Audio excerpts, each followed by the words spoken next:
Retirement Tips Radio is brought to you by Business RadioX, the voice of business in your community. Currently serving over 25 markets, the Business RadioX network is growing fast. We're teaming up with retired execs and established entrepreneurs to support and celebrate local business leaders. If you'd like to make additional income while making a difference, discover more at brxteam.com. Now, here's your host. Lee Cantor here, another episode of Retirement Tips Radio, and this is going to be a fun one. Today we have with us Tom Lashnits, and he is with Sightings Over 60 blog. Welcome, Tom. Thank you very much. Well, before we get too far into things, tell us about your blog. What's the purpose and how did it come about? This is a blog I started after I retired about a little over 10 years ago, semi-retired. And it was kind of part of my new semi-working life, and it expanded on the kind of the consulting and the writing that I was doing. It's geared toward the tagline is a baby boomer looks at health, finance, retirement, grown-up children, and how time flies. And the name is Sightings Over 60. I started when I was 60 years old, so it started out as Sightings at 60, but I had to change the name to Sightings Over 60. But the idea behind the name is that a lot of people, they can't see beyond retirement. They want to know what the view is from the other side, as it were. So that's really the point of the title, is to give people a view or a point of view from the other side of retirement.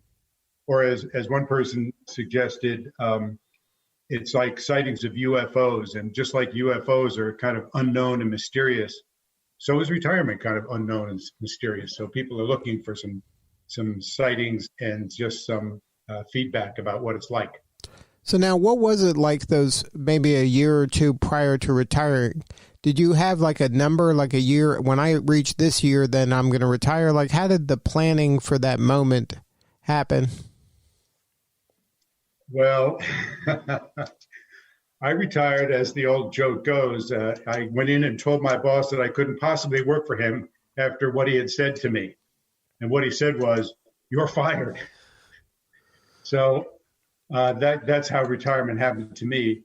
And I kind of saw it coming for a while. So I was developing my outside life for a couple of years before this had happened. In fact, I had been offered a package when I was maybe early 50s at my company, and it was a voluntary package, which I turned down. And then a few years later, I was offered another package, and that one mandatory. And so I went off to start my new life. And what I did was, basically, I kept working, but I didn't go back to another job. I didn't go back to a 9 and 5.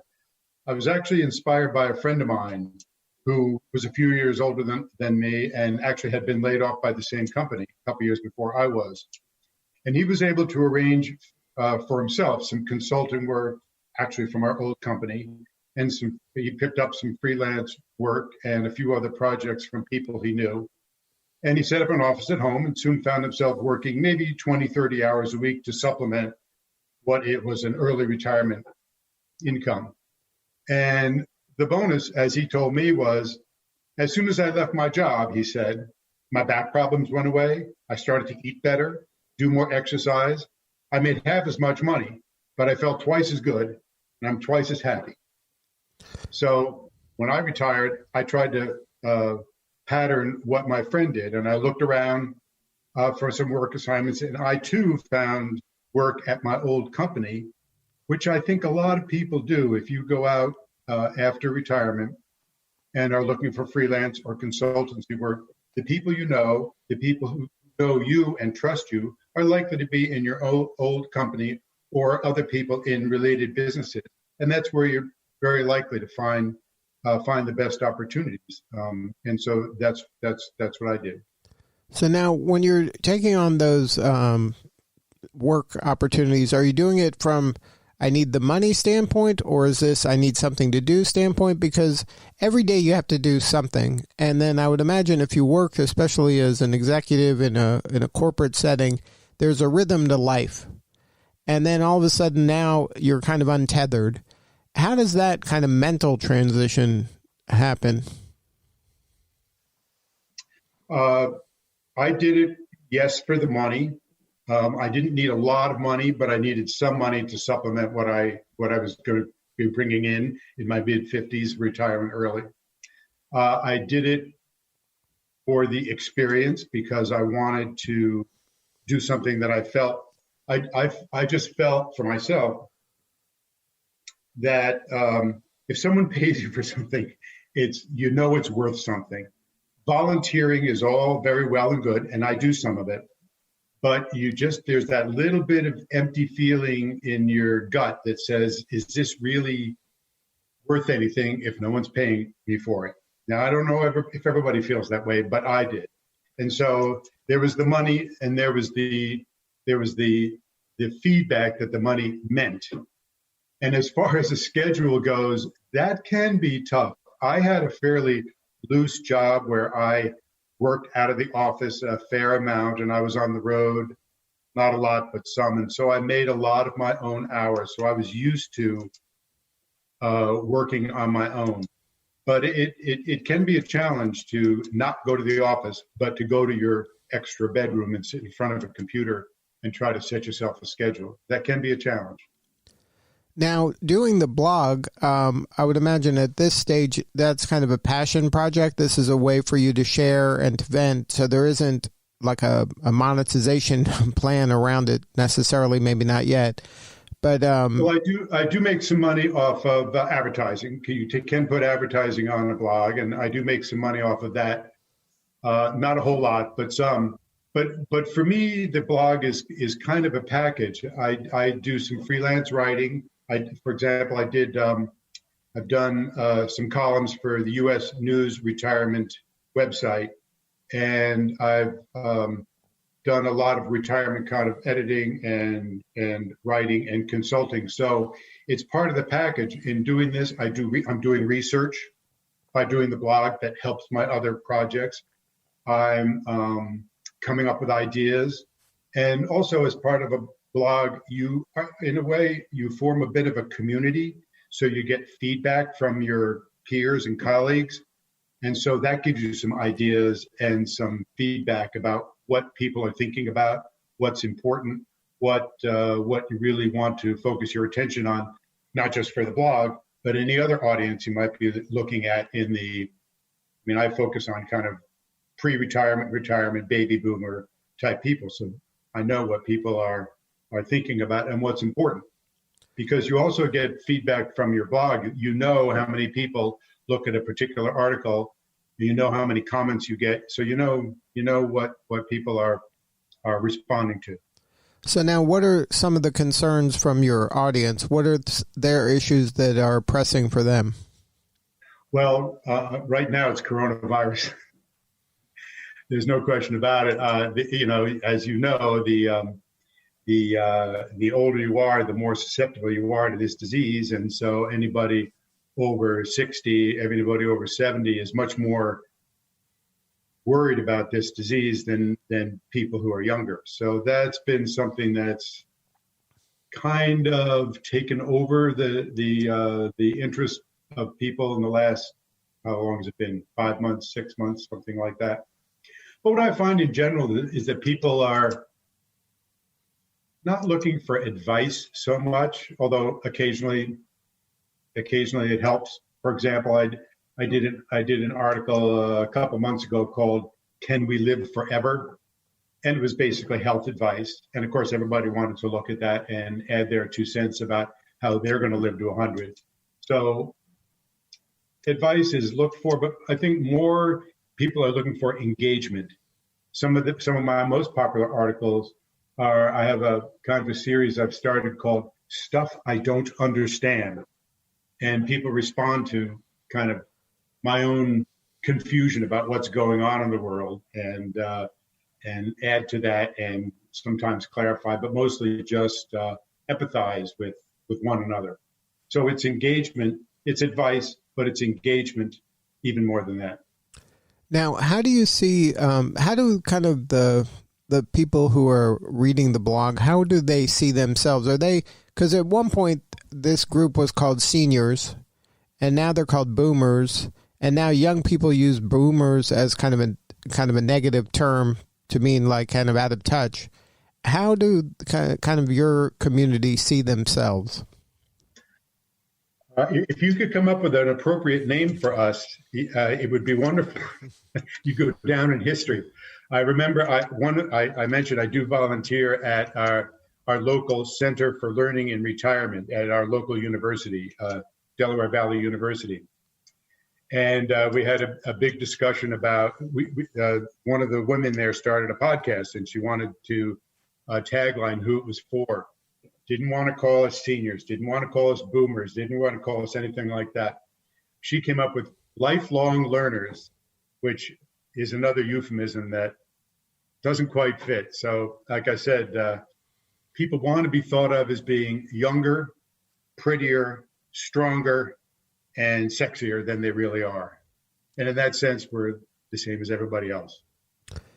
Now, once you retired and then you got in the rhythm of retirement with your mix of work and then volunteering and all the stuff you're doing, probably traveling, seeing your family in different parts of the country, how did that, was that a big shift where you were like, wow, there's no pressing deadlines, or, hey, I don't have to do that, regular report that I used to have to run? And, when the rhythm shifts, was that something kind of easy for you, or was that something like you noticed and it was like, oh, wow? I work to deadlines. If I don't have a deadline, I don't get it done. So the way I worked was I would get a job or get an assignment, and I would get an objective and a date, and that's what I would work toward. And the day-to-day 9 to 5 didn't worry me. I knew I had to get it done by such and such a date, and I knew what I had to do, and so I did it. But that's kind of the way I worked throughout my career. I didn't have to put in time. I had to produce certain things. And so there might have been a few days when I procrastinated beyond what was advisable. But for the most part, I work for a deadline. The other side of that coin, which is not so good, and that is if I don't have an assignment, if I don't have a deadline, I have trouble getting started, which some people find as a problem as well, is initiating action to get yourself a job, to get yourself to the next level, to get yourself a better or more interesting assignment. So boredom isn't an issue for you because you're always finding some things to do that have deadlines, so you're working towards something at all times? I always say if you were not bored at work, you won't be bored in retirement. And if you were bored at work, here's your chance not to be bored anymore. A lot of people, by the time they're retired, they're sick and tired of their jobs. They'd rather do pretty much anything else. They're bored. Here's their chance to try something new. And whether it's finding another job or going freelance or anything else, anything that keep people engaged in something that they feel is important, that's the way to ward off boredom. I'm reminded of a guy I met, this was a couple of years ago, actually it was at a retirement seminar, and this fellow stood up and he told the crowd that he had retired from IBM about 3 years before. And he used to run a department and have people reporting to him, and he had a pretty good salary and some stock options, and he wasn't shy about spending his money on a big house, and he had 3 cars and took a yearly trip to Europe. After he retired, he felt he had no purpose in life. He was wandering around the house, and he said, I knew I had to do something when I was following my wife around in the grocery store. So he figured he had to find something new in his life. So he made some calls for people he knew around town where he lives, looking for anything to do that he thought might be useful. And first he found an opening at Habitat for Humanity where they needed someone. So he joined up there. And then the local senior center needed a volunteer there. And pretty soon he was connected to the community, not to make money, but to be engaged in the community, to make new friends, to have another reason to get up in the morning and become engaged. So as he told us, he sold his big house, moved into a condominium. He doesn't really travel anymore. And it doesn't bother him because now he doesn't define himself as an IBMer anymore. He doesn't worry about the money. He defines himself as a volunteer, and he keeps score by not much how much money he makes, but how much he helps the community, how much people respond to him, and how much he feels important in his group. And so it's a shift of attitude that he took that I've begun to take a little bit myself, but I'm still got one foot in the working world. So I still like a paycheck now and then. Now, do you find that in the community there is, when you get to a certain age and you're closer to the end than the beginning, you start looking back and going, okay, I have to make a mark. I want to have a legacy. I want to, let people know that I've been here. Do those thoughts start creeping in and you start working towards maybe some of those impact goals rather than financial goals? Maybe. I guess maybe I like to think that I'm not that old yet, Lee. But one thing that I did realize not too long after retirement, and that is you think you're making a mark at work. But a year after you leave, 2 years after you leave, they barely remember you. So it's not necessarily as important as you think. Sure, your job supported you and your family, and it was very important. And maybe you had a few things, and you had colleagues and friends, and along the way you did some things that were important. But after you're gone, what's the old saying about how the players only love you when you're playing? Once you're done with that, you find that it's not so present in your life. So you look for things in the community, and I'm feeling that maybe the community has a longer lasting effect, but I don't know. We'll have to see, because I'm now in the transition between spending more time at work and more time in the community, and we'll see what happens. So now you're a few years in. Do you like it better? Like how do you feel about where you're at right now? Do you wish, like, man, I would have rather just stuck it out for a few more years? I wish I could have hung around there, or are you kind of embracing where you're at now? I have met very few people who don't love retirement. You always hear a couple of examples of someone who gets bored and goes back to work. But for the most part, me included, people love retirement. It's the freedom, it's the lack of stress, it's being your own boss. There's so many things to recommend retirement. I think back to the old, do you remember the Mamas and Papas song, Go Where You Want to Go, Do What You Want to Do? Yeah. So in retirement, you get to go where you want to go. Most people, when they retire, stay at home where they have their family and their friends, but many people move to Florida or Arizona or Hawaii, or they go to Mexico or Costa Rica. You can go wherever you want. Hey, if that's what you want to do, go for it. Also, after you retire, there's no one telling you what to do. You don't have to live up to the expectations of your parents or your teachers. You don't have to please your boss or your shareholders. You don't even have to spend so much time trying to impress your friends. You're beyond that. You can do what you want, whether it's a long-held dream that's never been realized and you're going to start something new, or whether there's something new that just popped up on your bucket list. So there's a lot of freedom and a lot of opportunity in retirement. Was there anything that was a fear that maybe you were apprehensive about that you realized wasn't something you should have feared? Money. That's what I feared, that I would not have enough money to afford retirement. And I've done okay. Partly because, Social Security is a great thing. We all hate it when we're paying our payroll tax when we're younger, but we love it when we start getting it. Partly, I'll admit it, partly because the stock market has been very good for the last 10 years. And so my IRA and 401ks are supporting me very well. But also I feel in doing part-time work after I retire, I have some control over my finances. If I start running a little thin, I can always, get up off my bum and find more work and make some more money. So that gives me a little bit of control. So I worried about financing my retirement. It's much less of a worry than I thought it would be. So now, any advice for those retirees that are thinking about putting their thoughts into words like you've done with your blog? Has there been any challenges about the blog, getting that going, getting a rhythm to write, getting it out to get more people to pay attention to it? Any advice in that area? I would advise people, do not blog. I don't need the competition.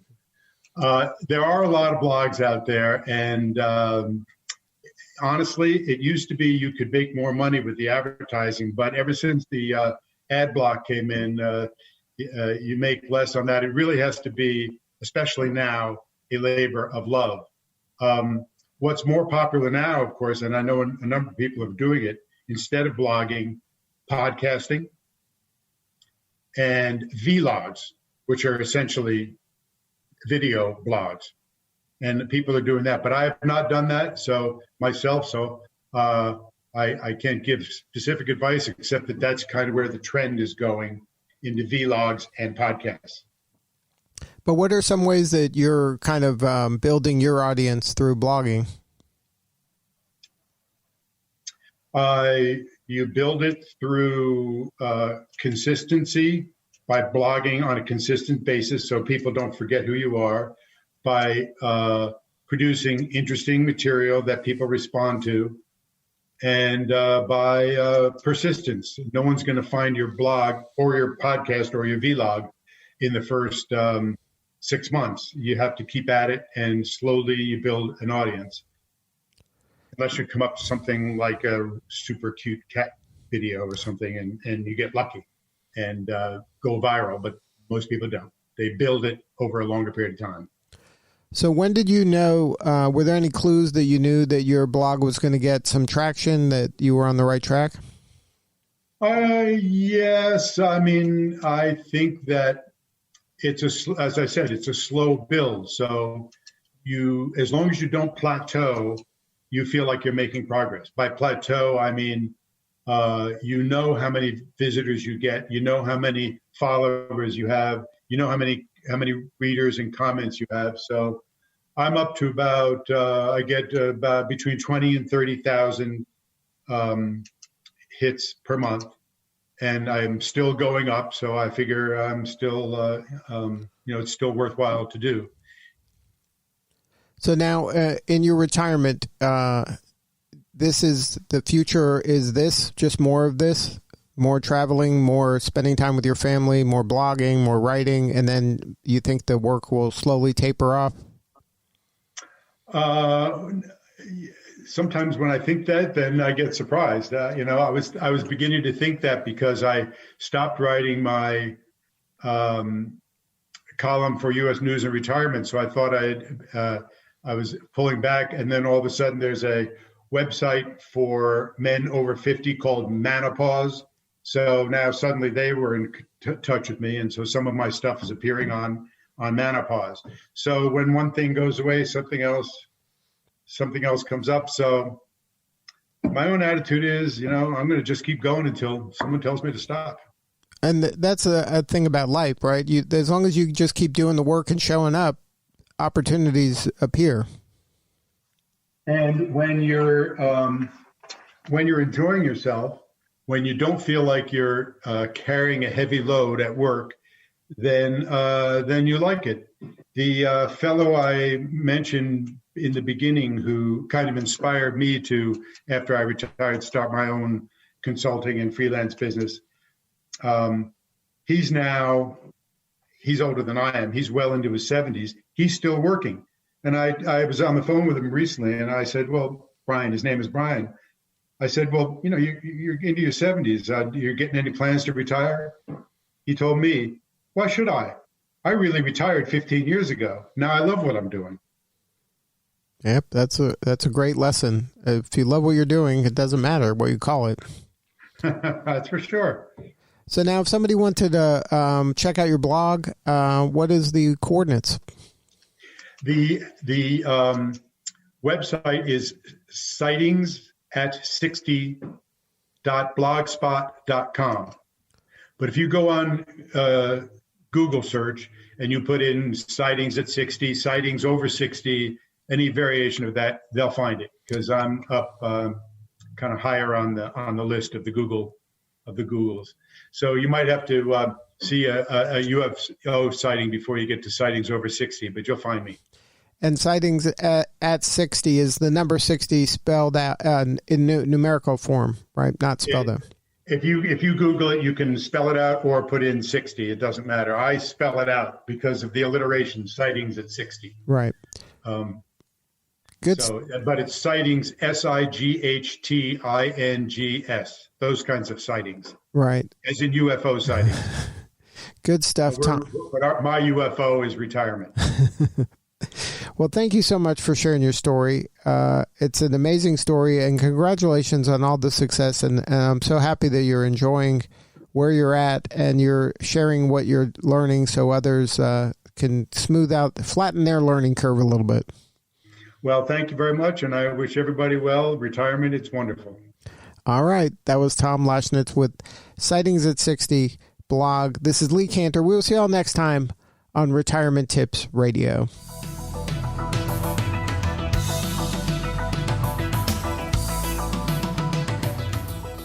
Retirement Tips Radio is brought to you by Business RadioX, the voice of business in your community. Currently serving over 25 markets, the Business RadioX network is growing fast. We're teaming up with retired execs and established entrepreneurs to support and celebrate local business leaders. If you'd like to make additional income while making a difference, discover more at brxteam.com.